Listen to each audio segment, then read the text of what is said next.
il est la preuve vivante que je ne comprends rien aux femmes, puisqu'hélas, Anissa le trouve drôle. Mathieu Noël. Ça, c'était bien. Voilà. Tu vois, Ça, quand tu cherches, tu trouves. Depuis 2 jours, je me suis dit, tiens, ça va être bien. 2 jours. Ouais, 2 jours. Ah ouais, du coup, ça relativise quand même. Ah ouais.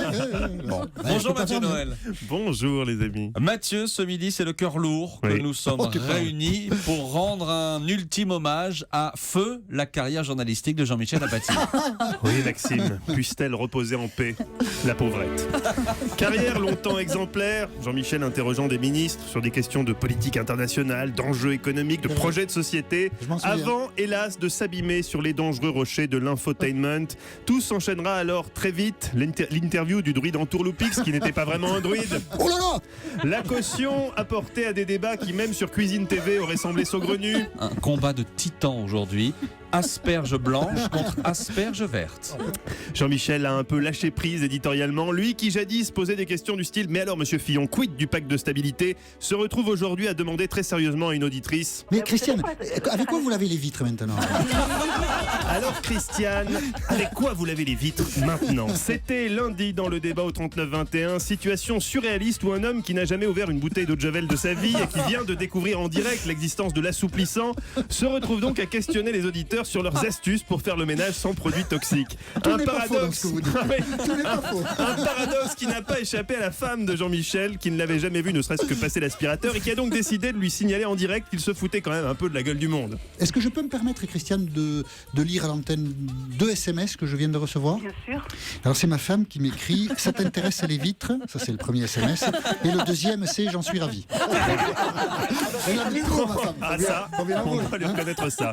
À défaut d'éclairer les auditeurs qui en savaient tous déjà beaucoup plus que lui, ce débat aura au moins été instructif pour Jean-Michel qui est rentré à la maison avec plein d'idées écolo pour Pepito de la Vega, son homme de ménage portoricain. Buenas tardes, señor. Tiens Pepito, du vinaigre blanc, il paraît que c'est bien. Mais attention à l'odeur Pepito.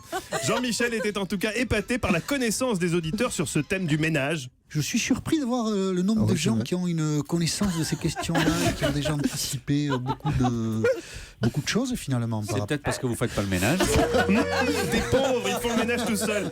Ça serait effectivement une explication plausible. Thierry Geffrotin, une réaction? Merci Thierry.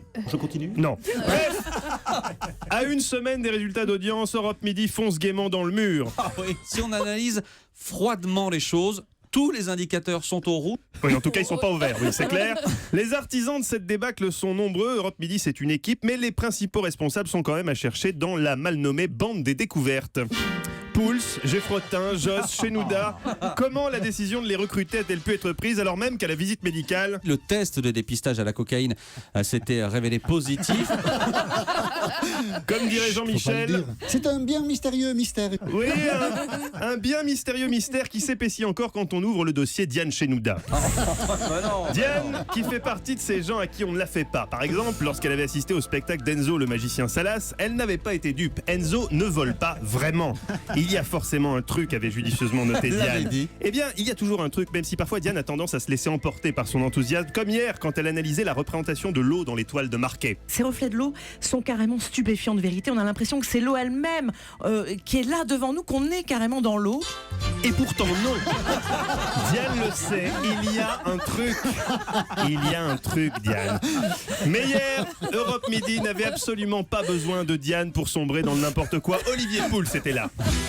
Je courais sur mon tapis roulant au sport, c'est vrai, je vous écoutais paisiblement quand soudain, frappé par le caractère subversif du thème abordé, je suis tombé du tapis roulant. Avec le courage politique qu'on lui connaît, Olivier venait de lancer un véritable pavé dans la mare. Ils ont lancé le parti des amateurs d'asperges.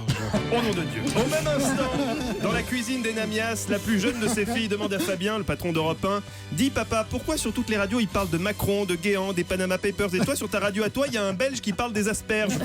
Estomaqué par cette nouvelle et craignant qu'un débat sur les asperges soit l'occasion de moult métaphores borderline, Fabien a alors fébrilement augmenté le volume, effrayé à l'idée de ce qu'il pourrait entendre. Ses craintes étaient hélas fondées. De grosses asperges blanches, dont le bout est parfois un peu dur, aux asperges vertes plus fragiles qui doivent être maniées avec délicatesse. Aucun double sens lubrique ne nous a été épargné. Le tout ponctué des lascifs de Maxime Switek. L'asperge blanche est plus délicate, elle est plus fine. Donc l'asperge blanche, en général, au plus elle est grosse, au plus il faut l'éplucher. Il faut faire en sorte que la tige soit bien moelleuse, mais que la pointe ne commence pas à se déliter. Vous allez la ficeler. Vous allez manger les asperges de manière verticale et non pas horizontale, en laissant dépasser la pointe d'un demi-centimètre. Ce qui va faire... Fabien Amias croisez les doigts pour qu'on passe au plus vite vers Bruno Crass. Malheureusement, l'intervention de Bruno n'a pas arrangé les choses, loin de là. Petite question, Olivier, est-ce qu'on mange tout de l'asperge? Parce que des fois c'est dur au bout. Et oui, parfois c'est dur au bout. C'est aussi ce que se dit Jean-Michel durant le dernier quart d'heure d'Europe Midi. Allez, courage Jean-Michel, et avant de partir, vous me ferez les carreaux du Lagardère et que ça brille. Mathieu Noël, mesdames, messieurs. Alors, malgré ce que vous venez de dire, Mathieu, je signale quand même ce tweet à l'instant de Granger qui dit Maxime, Jean-Michel, ne changez rien, vous êtes super, tout simplement. Voilà, on fonce vers le mur et on y va. Et on change rien. Merci Mathieu. Dans un instant, la suite des découvertes. À tout de suite.